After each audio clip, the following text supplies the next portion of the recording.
हरिः ओम् नमः सर्वेभ्यः। अद्य व्याकरणशास्त्रप्रवेशकक्षायाः 12 दिनम्। अत्र एतावत् पर्यन्तं वयम् आभ्यन्तरान् प्रयत्नान् वयं दृष्टवन्तः। पञ्चधा भवति प्रयत्नः इति। इदानीं बाह्यप्रयत्नः कः भवति, कति प्रयत्नाः भवन्ति इति वयं दृष्टवन्तः। 11 प्रयत्नाः भवन्ति इति। तत्र कथं तत्र विवरणं किम् अस्ति इति वयम् एकवारं पश्यामः। अत्र एकं जानन्तु, अस्माकं शास्त्रे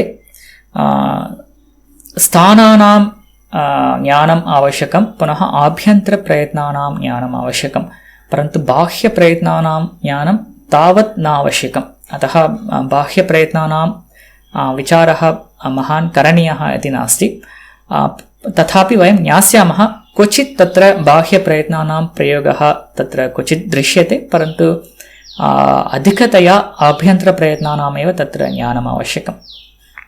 अतः आभ्यन्तरप्रयत्नपर्यन्तं भवन्तः सम्यक् जानन्तु, यदि शक्यते बाह्यप्रयत्नानपि सम्यक् स्मरन्तु। अस्तु, बाह्यप्रयत्नान् स्वीकुर्मः चेत् तत्र स्वराणाम् अत्र 11 प्रयत्नेषु तत्र 3 प्रयत्नाः स्वराणां भवन्ति। उदाहरणम् अनुदातः, उदातः, स्वरितः। अत्र यथा पूर्वं मया उक्तम्, अत्र यद्यपि शास्त्ररीत्या उच्चैरुदातः नीचैरनुदातः समाहारः स्वरितः इत्येवं तत्तत् स्थानेषु ऊर्ध्वभागे अथवा अधोभागे निष्पन्नः अचां वर्णानां तत्र अनुदात उदात स्वरितसंज्ञाः भवन्ति इति ज्ञातम्।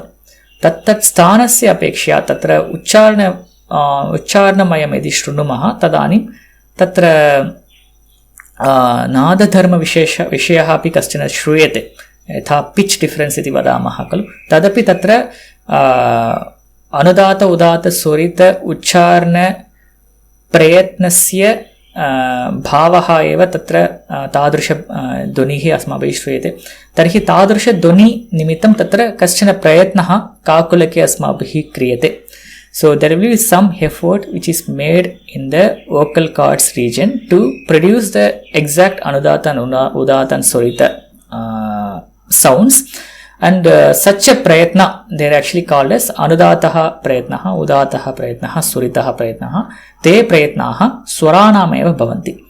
Atah swaranam yadi anudata uchcharanam क्रियते इत्युक्ते तत्तत् ताल्वादिस्थानेषु अधोभागे यदि अचाम् उच्चारणं क्रियते तदानीं कश्चन प्रयत्नः अस्माकं काकुलके अपि क्रियते। सः प्रयत्नः अनुदातः। पुनः तद्वतेव उदातस्वरितानामपि बाह्यप्रयत्नाः भवन्ति। अस्तु, इदानीम् अग्रे अन्येषाम् अत्र अन्ये व्यञ्जनानां कथं तत्र अत्र व्यञ्जनानां कति प्रयत्नाः सन्ति, के प्रयत्नाः सन्ति चेत् अत्र अवशिष्टाः अत्र 11 आहत्य 11 प्रयत्नाः, तत्र 3 प्रयत्नाः स्वराणां भवन्ति। अन्ये अवशिष्टाः प्रयत्नाः 8 प्रयत्नाः तत्र व्यञ्जनानां भवन्ति। तत्र अल्पप्राणः, महाप्राणः, विवारः, श्वासः, अघोषः, संवारः, नादः, घोषः। अत्र यद्यपि तत्र 8 प्रयत्नाः भवन्ति, तत्र कश्चन गणः दृश्यते। सर्वदा अल्पप्राणः, महाप्राणः, अत्र विरुद्धभावः दृश्यते। यदि अल्पप्राणः भवति चेत् महाप्राणः न भवति। तथा तद्वतेव विवार, श्वास, अघोष पृथक् पृथक् ते प्रयत्नाः न विद्यन्ते, युगपत् एव इमे प्रयत्नाः भवन्ति। यदि विवारः भवति चेत् तत्र श्वासः अपि भवति, अघोषः अपि भवति। यदि संवारः भवति चेत् तत्र नादः अपि भवति, घोषः अपि भवति। अतः यदि विवारः भवति तत्र घोषः, विवारनाद तथा permutations न भवति। विवार, श्वास, अघोष is one set, it always comes in the same set, and samvara nada ghosha is another set.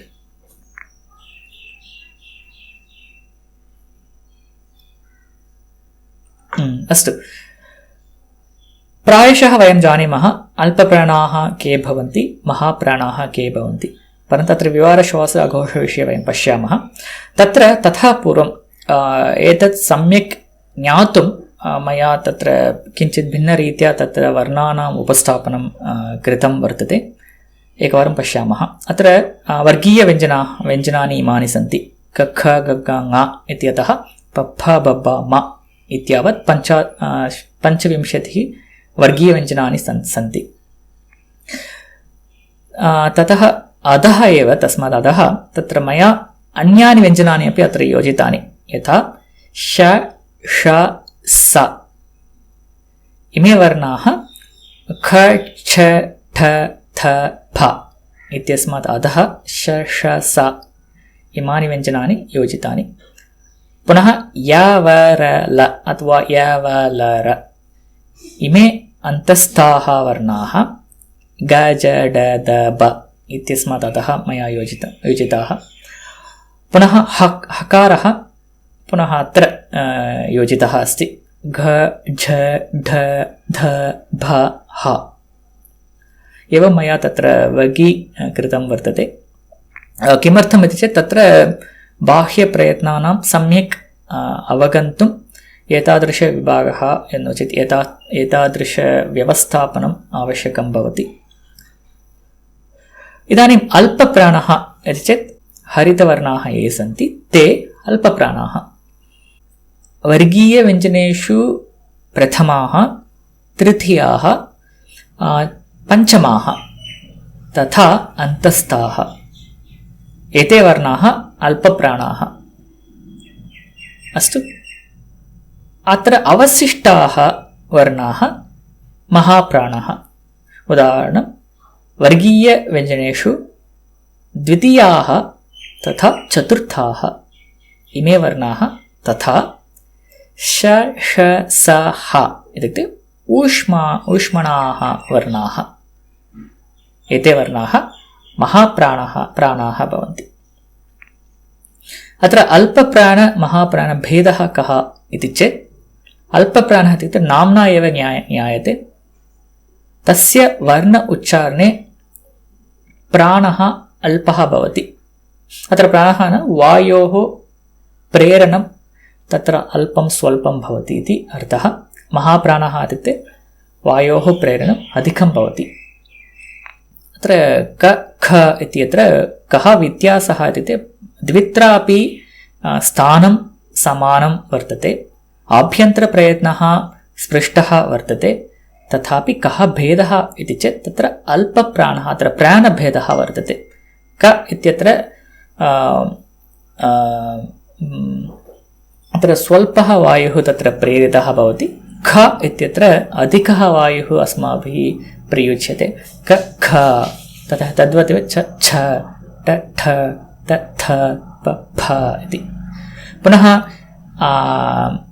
अत्र मृदुव्यञ्जनेषु अपि ग घ इत्यत्रापि ग घ इत्यत्र वायु अत्र प्राणभेदः एव. तत्र अत्र स्वल्पः प्राणः भवति, अत्र अधिकः प्राणः भवति. ज झ ड ड ढ द ध ब भ एव.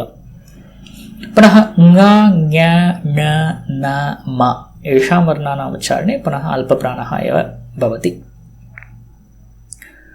पुनः तत्र ऊष्मणाम् उच्चारणे महाप्राणः भवति. यतः तत्र उच्चारणवेलायां तत्र शा इति उच्चारण तत्र निरन्तरं तत्र वायुप्रवाहः भवति. You will have continuous flow of air when you are pronouncing Ushma Varnas, and it is Ushma Varnas are because it has the continuous flow of air, and it's also Ishad Vivruta, because the tongue goes closer to the sthana. Because of these two efforts, there will be in a smaller space the continuous flow of air that generates the heat actually. Because of that, these varnas are actually called as Ushmanas. You just pronounce all the varnas and see, you just place your hand near to the mouth and see the heat, how much warm those letters are actually. That's why they are actually called as Ushma Varnas. The Sha, atra अत्र इतोपि एकः विषयः वर्तते ऊष्मणाम् उच्चारणे. अत्र येषाम् उच्चारणे तत्र अचां विना अपि येषाम् उच्चारणं शक्यते. ष् तथा अत्र अच् वर्णः नास्ति. अचां विना अपि येषाम् उच्चारणं शक्यते. So just without any vowel effort, you can still pronounce these letters. So you can pronounce all these letters without that. And such a pronunciation generally, it's a Ishad Vivrita, and a small gap and a continuous flow of air creates the warmness. So these letters are actually called as Ushmanas. Tathaiva tatra yavalra. एतेषाम् अल्पप्राणाः भवति. य व ल र. अस्तु, इदानीम् अल्पप्राणमहाप्राणाः ज्ञाताः. इदानीम् अग्रे विवारश्वास अघोषः, संवारनाद अघोषः, क्षम्यतां, संवारः नादः घोषः. तत्र इमे प्रयत्नाः सर्वदा युगपत् एव भवति. यदि विवारः भवति तत्रैव श्वासः अघोषः अपि भवति. यदा संवारः भवति तत्र नादः घोषः अपि भवति. अत्र कथम् अत्र विभागः इति चेत्, अत्र येषां वर्णानां पृष्ठभागे नीलवर्णः भवति तेषां वर्णानां प्रयत्नः विवारः श्वासः अघोषः. येषां वर्णानां पृष्ठभागे पीतवर्णः भवति तेषां वर्णानां प्रयत्नः बाह्यप्रयत्नाः संवारः नादः घोषः. अत्र एकम् अवगच्छामः. विवारः नाम कः, संवारः नाम कः. अत्र विवारः इत्युक्ते अर्थः कः भवति. इट्स् विस्तारः, नो चेत् it's open. That's the meaning of विवार. संवार इस् सङ्कोचः. It's shrinking, closing is samvara.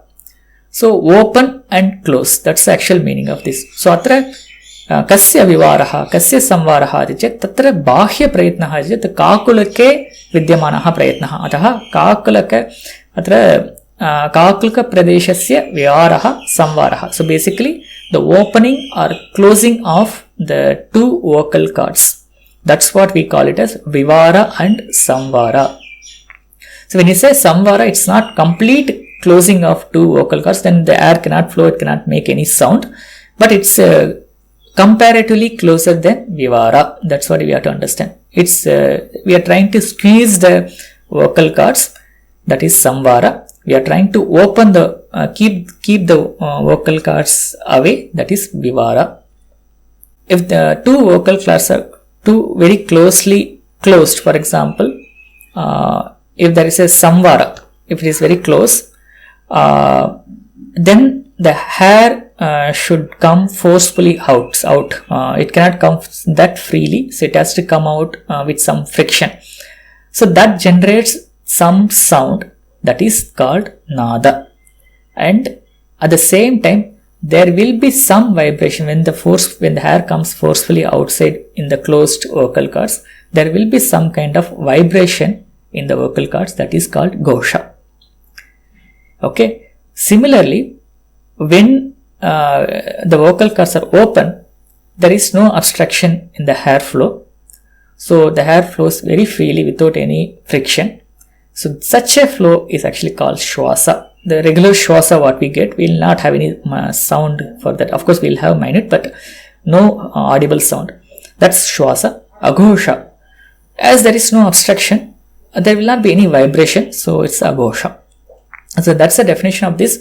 If you want to take an example, you just blow the balloon, and sometimes in the childhood we try to stretch the mouth part of the balloon, right? We stretch and we will release slowly, and it makes a sound like some kind of sound we hear. So at that time there will be vibration on the mouth side, and we'll also hear the sound. That sound is similar to nada, and the vibration is ghosha. And when you release the balloon, it's a vivara, and that's the openness that creates the shwasa, and there is no vibration in the mouth part. So you can compare with that. Atra pashyamah chet क ग अत्र इमे वर्णाः सन्ति क ख ग घ तत्र क इति स्वीकुर्मः सः तस्य प्रयत्नः विवारः ग इत्यत्र संवारः अत्र कथं ज्ञास्यामः तत्र संवारप्रयत्नः वर्तते विवारः प्रयत्नः वर्तते इति चेत् तत्र just please keep your hands on the near to the vocal cords. There will be some little lobe in the neck, right? Just touch that and feel the sensation while pronouncing both the letters like a ka and ga. So when you say ka, you'll have very lesser vibration in the vocal cords section, and when you say ga, you will have a little more vibration. That is because of samvara effort.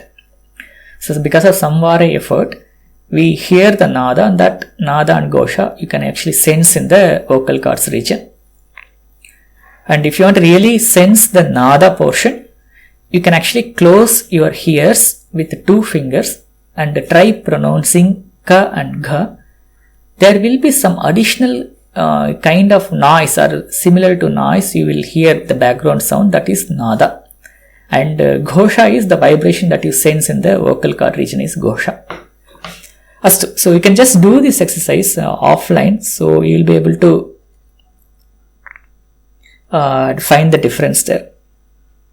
So व्यञ्जनस्य उच्चारणं स्वरसहितमेव भवति. अत्र क इत्यत्र उच्चारणं स्वरसहितमेव भवति, परन्तु तत्र अनुभवितुं शक्नुवन्ति भवन्तः. क घ च झ ट ढ त ध प भ. तत्र clearly you will be able to see when you recite the mridu vyanjanas, you will see some additional vibration or little comparatively more vibration in the vocal cords region. Saha prayatnah samvarah nadah ghosha. So all these 3 coexist together. And similarly, vivarah, shwasah, aghosha. And similarly, in the ushma varnas, sha, sha, sa. Atra vargiyavyanjaneshu pratamaha, dvitiyaha, vivarah, tesham prayatnaha vivarah, shwasah, aghosha. पुनः वर्गीयव्यञ्जनेषु तृतीयाः चतुर्थाः पञ्चमाः एतेषां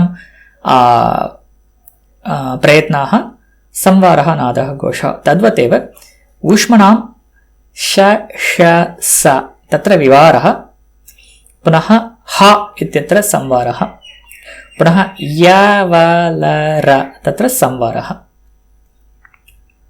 So if you can remember this classification, that would be useful in the later when we study the sandhi prakranams, the bahya prayatnas, though we don't use bahya prayatnas everywhere in the sandhi, but still some cases we use bahya prayatnas. So it's always good to remember which letter fall in which category. Tadvateva idanim ayogavahaः अपि सन्ति. अयोगवाहाः के सन्ति? अत्र मया न दर्शिताः सन्ति अयोगवाहाः. तेषां कथं तत्र भवति इति चेत्, अयोगवाहाः सर्वे वर्णाः अपि महाप्राणाः. So if you want to ask whether अल्पप्राणाः वा महाप्राणाः वा इति चेत्, ते वर्णाः महाप्राणाः प्रथमं. तर्हि तत्र विवारः वा संवारः वा इति चेत्, अत्र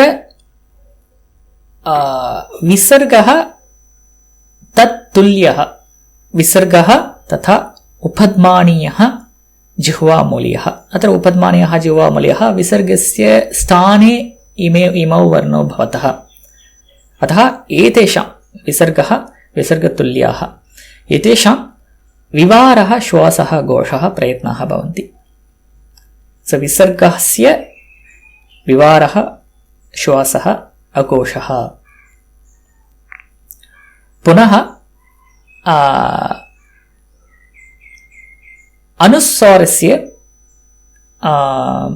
संवारः प्रयत्नः भवति. संवारः नादः घोषः इति. अत्र बहुभिः अयं प्रश्नः पृच्छ्यते, यथा विसर्गहकारयोः कः भेदः इति. अत्र विसर्गः अपि महाप्राणः, हकारः अपि महाप्राणः, परन्तु विसर्ग उच्चारणे विवारः प्रयत्नः भवति, हकार उच्चारणे संवारः प्रयत्नः भवति, ह ह इति। अत्र विसर्गस्य पृथक् उच्चारणं न भवति। अत्र सूक्ष्मतया शास्त्ररीत्या वक्तव्यं चेत् विसर्गस्य विवारः इति प्रयत्नः, हकारस्य संवारः इति प्रयत्नः। अस्तु, अत्र अयं पाठः अत्र समाप्तः बाह्यप्रयत्नविषये। अत्र प्रश्नाः सन्ति वा? Doubt I have this vargas, no, the third, fourth, and fifth are called mrudu, no, isn't it?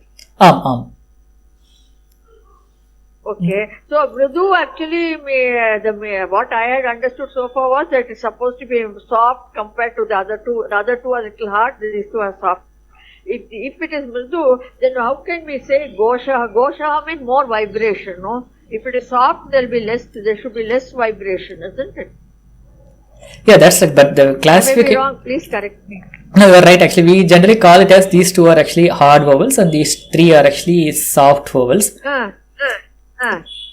So maybe it is because when you say ka, there will not be any additional sound comes from the throat. It's a pure ka. That's why it's maybe hard, and it is little diluted with the sound from the vocal cords, so it is heard as soft.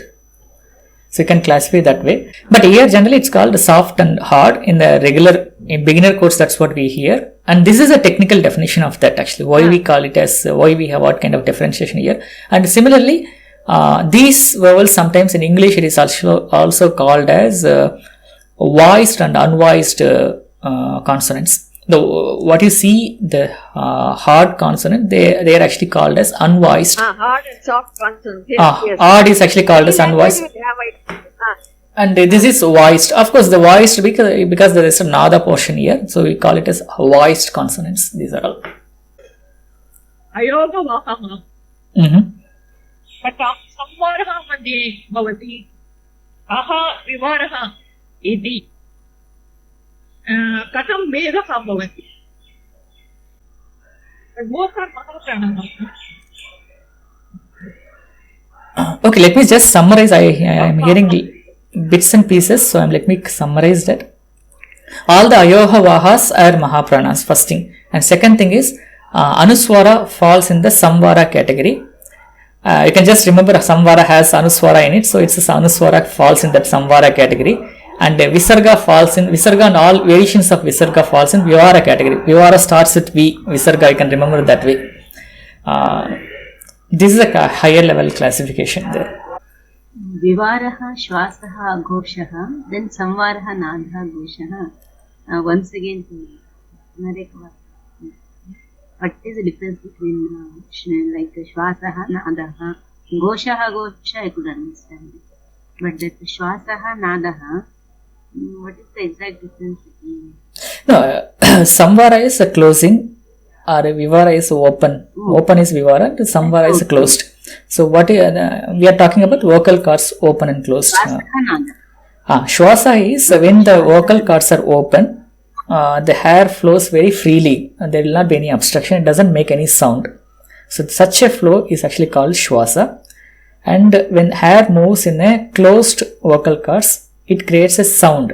That sound is actually called Nada. You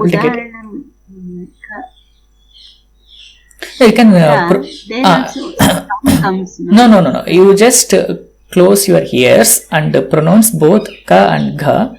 There will be some additional hair or some additional background sound you will be hearing from throat. That is actually nada. धन्यवादः. नमस्कारः. Actually अल्पप्राण महाप्राण विषये किञ्चित् सन्देहः अस्ति. अल्पप्राण इत्युक्ते सम्बन्धः अस्ति वा? अनुदात्त उदात्त स्वरितः सम्बन्धः अस्ति वा? अल्पप्राण महाप्राण तत्र व्यञ्जनानां प्रयत्नः भवति.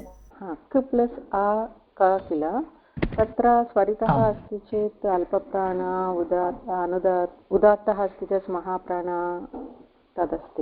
No.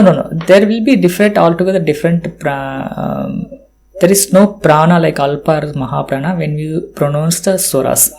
So when you say kakara with the akara, the first part of ka, that's where the Alpa Prana Mahaprana plays the role. The second part, it's as defined in the swaras, whether it is Anudata, Udata, Swarita. So there is no prana variation there in the swara ucharana. Alright, we are done with all the questions. Of course, I'm taking longer time for these two things, especially sthana and prayatna, because these two are important topics of this prakaranam. And this is very useful for all the sandhis and all other, in most of the vyakarna karyams, these two are very important. So I'm taking more time. But in the next class, we'll start with that another sutram, that is tulyasya prayatnam savarnam. So we are going to use these sthana and prayatna, how are they actually used in the shastra, that we'll see in this next sutram. So we'll start the sutram next class, and hopefully in the next class we'll learn something interesting. Okay. So adyatana sangshepaha. तत्र प्रयत्नः इत्युक्ते कश्चन यत्नः अस्माभिः यः क्रियते सः यत्नः प्रयत्नः वर्णोच्चारणे इति उच्यते. तत्र आभ्यन्तराः बाह्याः इति भवन्ति. आभ्यन्तराः इति मुखे विद्यमानाः क्रियमाणाः प्रयत्नाः आभ्यन्तराः. मुखात् बहिः इत्युक्ते कण्ठस्थाने काकुलकस्थाने क्रियमाणः प्रयत्नः बाह्यप्रयत्नः. अत्र आभ्यन्तरप्रयत्नाः 5 भवन्ति, बाह्यप्रयत्नाः 11 भवन्ति. तत्र 3 प्रयत्नाः स्वराणाम्, 8 प्रयत्नाः व्यञ्जनानां भवन्ति इति ज्ञातम्. पुनः अग्रिमं सूत्रं तुल्यासप्रयत्नं सवर्णम् इति वयम् अग्रिमकक्षायां वयं पश्यामः. अस्तु, धन्यवादः. And there is a short feedback form I have circulated. Please fill that feedback form. And if you are watching this on the YouTube, you will have the feedback link on the description. Please take a few minutes to leave your feedback. So, धन्यवादः. वयम् अग्रिमकक्षायां मिलिष्यामः.